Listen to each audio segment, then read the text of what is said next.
Question is question number 19. Question number 19 is, this is the given function. We have to show that ये जो function है आपका discontinuous at all integral value. ये आपका क्या है? This is the greatest integer function जिसमें आपको कहा जा रहा है इसकी जो value है it is equal to or less than x. Greatest integer x. अब देखो ग्रेटेस्ट इंटीजर होता क्या है, जैसे कि मैंने कहा आपको 4, तो 4 इक्वल टू क्या होगा 4, 3.9, 3 से लेके 3.9 तक ग्रेटेस्ट इंटीजर क्या होगा 3, तो इसकी वैल्यू होगी 3. ऐसे 6.3, 6 से लेके 6.3 तक, भाई 6.3 6 और 7 के बीच में आएगा 6.3, तो 6 से लेके 6.3 तक ग्रेटेस्ट इंटीजर क्या होगा आपका 6 होगा. ये बात समझ में आ रही है. तो this is greatest integer. let c be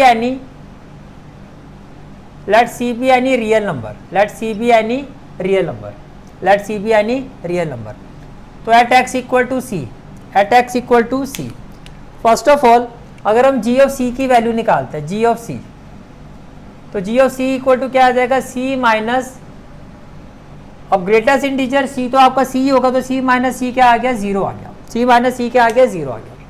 now will find the left hand limit and right hand limit. Left hand limit and right hand. Left hand limit में क्या होगा, limit x approaches to c minus g of x, और right hand limit में क्या होगा, limit x approaches to c plus g of x. ये clear हो गया, ठीक है. नाउ gx की वैल्यू क्या है, x minus greatest integer x, तो ये हो जाएगा limit x approaches to c minus, gx की जगह क्या आ जाएगा x minus greatest integer x, और यहाँ भी क्या होगा limit x approaches to c plus, gx की जगह क्या आ जाएगा x minus greatest integer x. अब यहाँ हम अप्लाई करेंगे सब्स्टिट्यूशन. सब्स्टिट्यूशन का मतलब पुट x इक्वल टू, अगर c माइनस है तो put x equal to c minus h, और यहाँ क्या हो जाएगा put x equal to c plus h, put x equal to c plus h, put x equal to c plus h. ठीक है. नाउ h approaches to 0,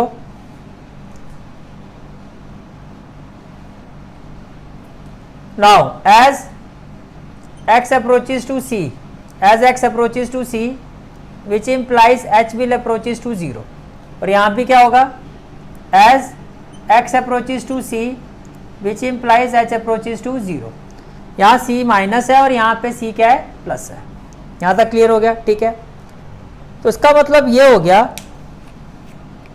कि जो आपकी लेफ्ट हैंड लिमिट है, जो आपकी लेफ्ट हैंड लिमिट है, it will be equal to limit h approaches to 0, limit h approaches to 0, x की जगह तो आ जाएगा c minus h, c minus h minus greatest integer c minus h, c minus h. अब ध्यान से देखो, ध्यान से देखो, तो say for example h is equal to 0.1 ले रहा हूँ.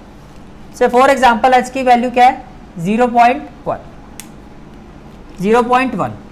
और मान लेते हैं जो c की वैल्यू है आपकी वो है 8, c की वैल्यू है 8, तो ग्रेटेस्ट इंटीजर 8 माइनस 0.1 क्या हो जाएगा, ये हो जाएगा 7.9, और 7.9 का मतलब 7 और 8 के बीच में आएगा 7.9, तो 7 से 7.9 तक ग्रेटेस्ट इंटीजर वैल्यू क्या होगी 7. इसका मतलब जो भी c की वैल्यू थी उससे एक कम, अगर 8 था तो ये 7 हो गया, ऐसे अगर आप यहाँ 6 रखोगे तो यहाँ 5.9 हो जाएगा और यहाँ 5 हो जाएगा.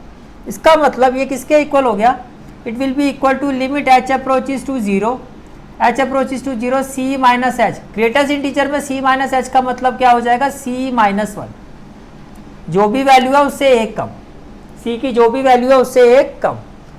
अब देखो इसको सॉल्व करोगे तो ये हो जाएगा limit h approaches to 0 c minus h minus, ये माइनस माइनस क्या हो जाएगा प्लस 1, ये कैंसिल हो जाएगा, h की जगह 0 पुट करोगे तो लेफ्ट हैंड लिमिट तो हमारी -1 आ रही है, लेफ्ट हैंड लिमिट हमारी क्या आ रही है -1.